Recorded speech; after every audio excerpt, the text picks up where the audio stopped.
The insult didn't sting, it burned. We had just buried my grandfather when my father looked me dead in the eye and said, "You're useless now. Leave." No grief, no pause, just venom dripping from his mouth as he shoved me out of the house we once shared. He had inherited $400 million that morning. The ink on the lawyer's papers wasn't even dry before he turned to me, his only child, and erased me like chalk from a blackboard. And I didn't argue. I walked out with nothing but silence. It wasn't always like that. As a child, I admired him. His sharp suits, his booming voice, the way he commanded rooms without lifting a finger. I thought he was invincible, a king, and I was proud to be his shadow. But shadows are easy to step on. Over the years, I learned what he really was: selfish, cruel, addicted to power. My mother had left because of it. I stayed, hoping one day he'd see me, choose me. Instead, he chose money. And in that moment, at my grandfather's funeral, he showed me what I really was to him: nothing. Still, I didn't scream, I didn't beg, I didn't even cry. Because while he celebrated his fortune, I remembered my grandfather's last words to me, whispered when no one else was around: patience. The truth will outlive arrogance.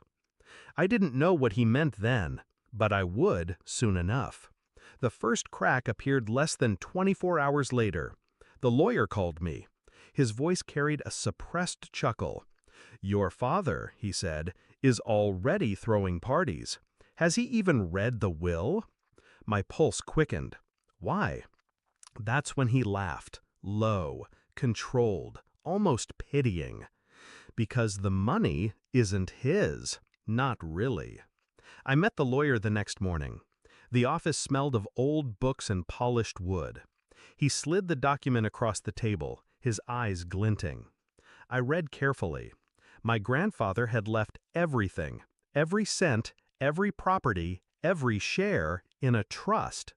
And the trustee wasn't my father. It was me. My father was named only as a temporary caretaker, stripped of power the moment he abused it. One clause sealed it. If he acted against me in any way, financially, emotionally, publicly, the trust passed directly into my hands. I sat back, heart steady. The trap had already been set. My grandfather had built it years ago. My father had just walked straight into it. I didn't rush home. I let time do the cutting. 2 days later, the party stopped. The phone calls began. My father's tone shifted from arrogance to unease. "There seems to be a problem with the bank," he muttered. "Some confusion." I told him nothing. By the end of the week, he was frantic. Investments frozen, accounts locked, creditors circling. His empire, built on greed, already crumbling. And still, I stayed silent. The confrontation came on a gray Tuesday morning. I walked into his office unannounced. He looked smaller somehow, hunched behind his desk, phone pressed to his ear as he barked at another banker who refused him. When he saw me, the blood drained from his face. "You," he hissed, standing. "This is your doing." I cut him off with calm precision. "No, father, this is yours. Did you even read the will?" His mouth opened, closed. The color left his cheeks as the truth clicked into place. I placed the document on his desk. "You inherit nothing," I said. "Grandfather trusted me, not you. You were a placeholder. And the moment you threw me out, called me useless, you voided your rights. Every dollar is mine now." Silence filled the room, heavy, crushing. Then I leaned closer, my voice a whisper sharp enough to cut. "You destroyed yourself in 24 hours." He sank into his chair, hands trembling.